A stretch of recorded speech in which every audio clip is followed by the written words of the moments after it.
काले हनुमान जी कहते हैं, एक काले हनुमान जी का स्वरूप है, तो वहाँ बालाजी का काला स्वरूप है एक स्थान, उन्हें प्रेतराज सरकार कहते हैं। प्रेतराज कोई प्रेत नहीं है, प्रेतराज बालाजी का ही एक रूप है, तो वहाँ काले रंग के में है, इसलिए यहाँ काले रंग के कपड़े में प्रेतराज सरकार की अर्जी लगती है। भैरव बाबा कैप्टन कोतवाल की अर्जी लगती है काले रंग के कपड़े में। सफेद रंग के कपड़ा में जो अर्जी लगती है वो अपने पितरों के लिए, पितृ दोष मना है, कुंडली में मना है, या किसी ने बताया है, या आपको ज्ञात हो गया है। पितृ दोष के जो लक्षण है, पितृ दोष के लक्षण है कि बार बार खाने में बाल आना, 99% तक आपके काम की सफलता पहुंचने के बाद बैक हो जाए। मंगल कार्य शादियों में लगातार आपको 4 से 5 साल से रुकावट बनना, बार बार पूर्वजों की मृतक आत्मा दिखाई देना, ये पितृ दोष है, इसे पितृ दोष है। तो ये सामान्य जो है पैरामीटर, हम जांच करें कि भाई महाराज पितृ दोष कैसे माने, ये पितृ दोष है। कुंडली से तो ज्ञात होता ही, परंतु अगर आप ज्ञाता नहीं हो, गणित को नहीं जानते हो, इस पैरामीटर के आधार पर आप पितृ दोष को समझ सकते। तो ये जो लोग काले रंग के नारियल बांध रहे हैं, ये स्कैनिंग इन्होंने कैसे करनी है? इसके लिए, स्कैनिंग के लिए जैसे उन्हें ज्ञात हुआ कि हमें कोई रात्रि काल में आवाज़ देता है, या बॉडी में मूवमेंट करवाता है, कंपन देता है, या फिर जो है बीमारी हो गई है, दवा काम नहीं कर रही, डॉक्टर की समझ में नहीं आ रहा और बीमारी बदल गई। प्रेत का सबसे बढ़िया लक्षण है बीमारी का बदलना। पेट बनाएगा दर्द, फिर सिर बना देगा, फिर मुंह बना देगा, फिर हाथ पांव बना देगा। अब बीमारी रहेगी तो स्थिर रहेगी, प्रेत स्थिर नहीं रहता है, वो तो परेशान करने को आया। ये पैरामीटर है सबसे बड़ा। तो वो समझ जाते हैं कि हमारे घर में या हमारे ऊपर कोई ना कोई बाधा है, तो वो आकर के उतारा करके नारियल बांध देते हैं।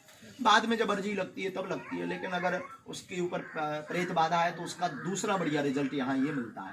आप जैसे ही उस वृक्ष के पास, प्रेतराज सरकार के जहाँ हम अभी चलेंगे आज शाम, गुरुदेव भगवान के द्वारा स्थापित ये पूज्यपाद प्रेतराज सरकार का स्थान, यहाँ पर जैसे ही आप पहुँचेंगे तो आपको वाइब्रेट होने, कंपन होने, तो आप समझ जाइए कि हमारे ऊपर प्रेतराज। ये दो इसके पहले स्कैनिंग, और आप इससे जो है जान पाएंगे, इससे समझ पाएंगे। नारियल बांधने की कोई विशेष विधि है? जैसे कि आपने कहा कि उतारा करके, क्या किसी विशेष विधि से बांधना है? बाधा या ऐसा कुछ है तो उतारे का विधान तो है सबके लिए समान। कोई पुरोहित कराते हैं? नहीं, ये स्वयं यहाँ पर ये ही सबसे बड़ी विचित्रता है। किसी व्यक्ति विशेष का कोई दर्जा नहीं, न नारियल फोड़ने में, न नारियल बांधने में, ना कोई आपकी अर्जी लगाने में। केवल अर्जी की परंपरा इस दास को जरूर प्राप्त हुई है पर्चा बनाने में, बाकी हमारी भी उसमें कोई महिमा नहीं। यहाँ की यही सबसे बड़ी महिमा है बागेश्वर बालाजी की। तो विशेष जय बागेश्वर, इसमें मूल है कि 21 परिक्रमा। आते ही आप नारियल लें, अपनी मनोरथ की गांठ लगा लो और आप जो है परिक्रमा 21 लगाओ। 21 परिक्रमा लगाने के बाद आपका प्रश्न दर्ज हो गया, आपका प्रश्न दर्ज हो गया, आप अदालत में प्रवेश करें। परिक्रमा के साथ आप अदालती कार्यवाही हो, बागेश्वर बालाजी को जज के हनुमान, तो आप अदालत में प्रवेश हो। इसके बाद फिर आप अगर चाहें उतारा करके बांध सकते हो, आप चाहें तो सामान्य रूप से उतारा करके बांधने से नेगेटिव ऊर्जा तुरंत राहत मिलेगी, चाहे वो किसी भी प्रकार का दोष हो, चाहे पितृ दोष हो, चाहे ऊपरी बात। कई लोग तो मॉडर्न युग के जो लोग हैं उन्हें उतारे का मतलब नहीं होता समझ, तो वो उस पर भी प्रकाश डालें। उतारा का अर्थ है कि नारियल और लाल रंग के कपड़े को आपने लिया और इसके बाद में किस प्रकार की विधि से उतारा। अपने खड़े रहे, सीताराम का जप करते रहे, राम नाम का जप करते रहे, इस प्रकार की विधि से ये पूरा सिर को ऊपर से हाथ घुमाते रहे नारियल को लेकर, ये उतारा।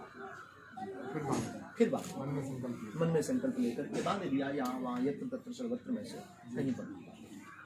फिर जैसे प्रश्न का समाधान हो गया तो क्या फिर खोलने की फिर खोलने की परंपरा है। फिर आपका प्रश्न का समाधान हो गया, आपको लाभ मिल गया, जो प्रश्न लेकर के आए वो आपका पूर्ण हो गया, तो फिर आप आइएगा पुनः वही 21 परिक्रमा लगाइएगा और कोई भी लाल रंग का कपड़ा का नारियल फोड़िए, बालाजी से कहिए आपकी कृपा से हमारा जय जय हो गया और कन्या भोज करवाइए। ये परंपरा है। बाकी ना तो ऐसा है कि कोई शुल्क लगना या फीस, कुछ भी नहीं। कृपा होने के बाद भी आपको कुछ नहीं लगना, स्वेच्छा है तो कुछ भी करें, परंतु कन्या भोज का 5, 11, 21 कोई भंडारा करवा देता, कोई जिसकी जितनी सामर्थ्य तैयार रहती है, सामर्थ्यता अनुसार करती है। ये परंपरा।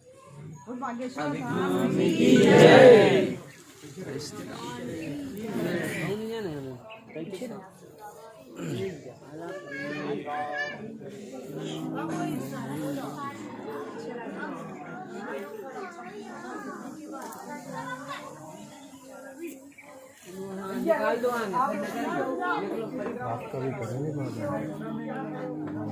मुख्य पुजारी जी का करना चाहिए, हम तो करिए।